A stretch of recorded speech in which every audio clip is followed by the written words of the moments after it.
What happens when two tightly linked economies go to war, not with weapons, but with tariffs? In 2025, Trump escalated the trade conflict with Canada, slapping massive duties on metals, autos, and more.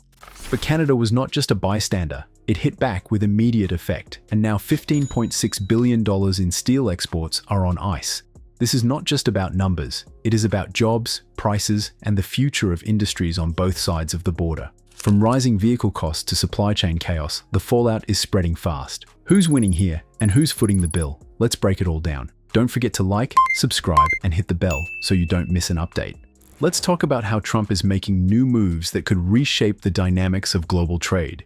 In June 2025, he doubled U.S. tariffs on steel and aluminum imports from 25% to 50%. We're going to bring it from 25% to 50%, the tariffs on steel into the United States of America. The stated reason? To protect American industry. The outcome? Panic across borders. Canada, the top supplier of both aluminium and steel to the US, is now facing a double hit. A sector-wide 50% metals tariff and a sweeping 35% tariff on most Canadian goods, effective August 1st. And if Canada retaliates? Trump threatens to raise the tariff even higher. He even mentioned Canada's alleged role in America's fentanyl crisis as justification, despite US data showing only 0.1% of fentanyl seizures occur at the northern border. Canada exports over 3.2 million tons of aluminium and billions in steel to the US every year. Combined, that is more than $35 billion in trade, now tangled in red tape and retaliation threats. US manufacturers are already feeling the squeeze. One CEO put it bluntly, 50% is a wall we can't climb. And when walls go up, someone starts breaking out the hammers. Canada did not just push back. It quickly changed course with a strong strategic response.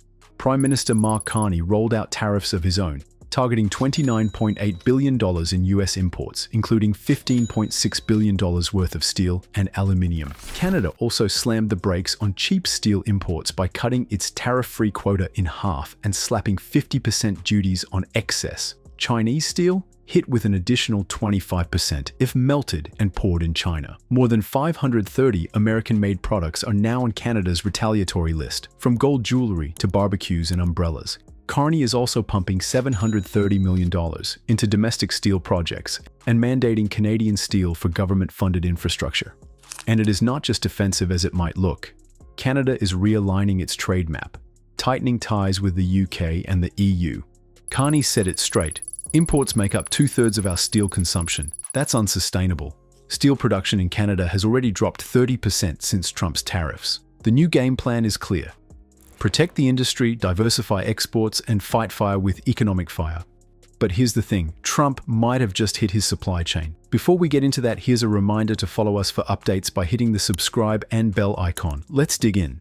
Canada is not just a top trade partner, it is a cornerstone of US supply chains. In 2024 alone, the US imported $15.9 billion worth of Canadian aluminium, and roughly 40% of all US steel imports came from Canada.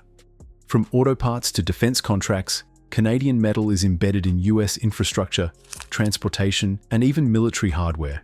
The aluminium sector supports 9,500 Canadian jobs directly, but over 500,000 American jobs indirectly. Fabrication, manufacturing, packaging, you name it. The US and Canada traded $916 billion in goods and services last year. Canada is the #1 export market for 34 US states. And still, Trump's tariffs are slicing through these trade ties. Even Trump's own Council of Economic Advisors once admitted these tariffs could backfire. Steel tariffs in his first term created 1,000 jobs and destroyed 75,000 in downstream sectors. So when Trump says buy American, he forgets.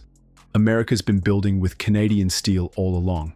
And now the costs are landing hardest on those least able to pay. Behind the tough talk is a simple reality. Tariffs function like hidden taxes and poor families pay the most.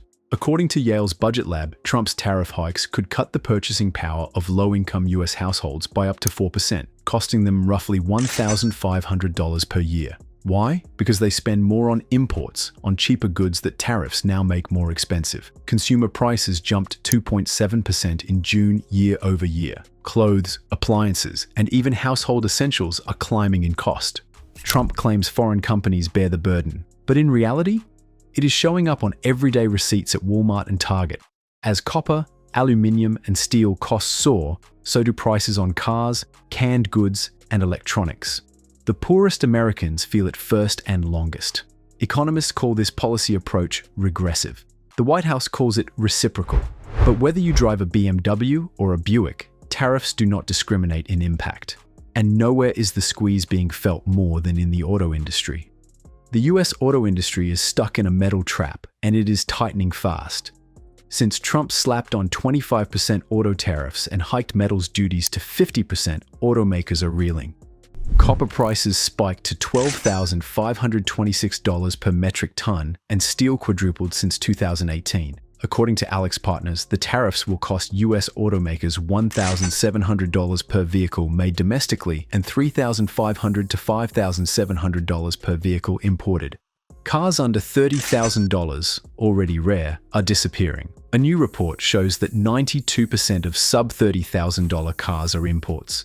With tariffs, those models are either vanishing from lots or jumping in price.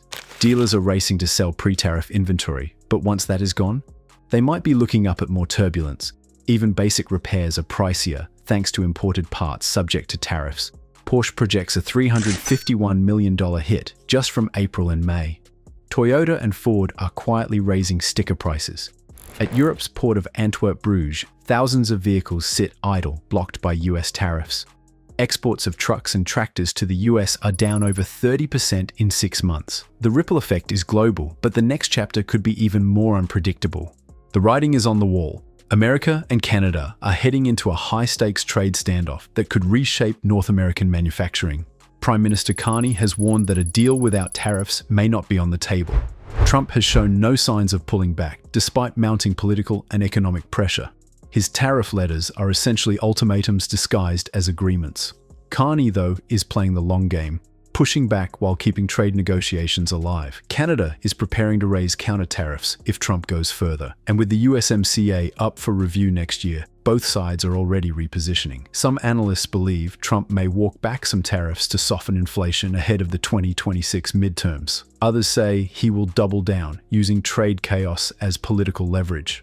Meanwhile, Canadian markets hit record highs last week, investors betting that Canada's pivot toward the EU, UK, and domestic investment may insulate it better than expected. Still, US industries, from autos to agriculture, are bracing for impact. And if Trump keeps tightening the screws, the supply chain may start to snap in ways nobody planned for. Because when your biggest supplier fights back, the pain hits home faster than you think. In the end, Trump's aggressive tariffs have ignited a trade standoff with Canada, pressuring automakers and raising consumer costs. With the USMCA up for review next year, this could be just the beginning. Canada stands firm. So is this bold strategy or a risky gamble? Can both nations find common ground before tensions explode?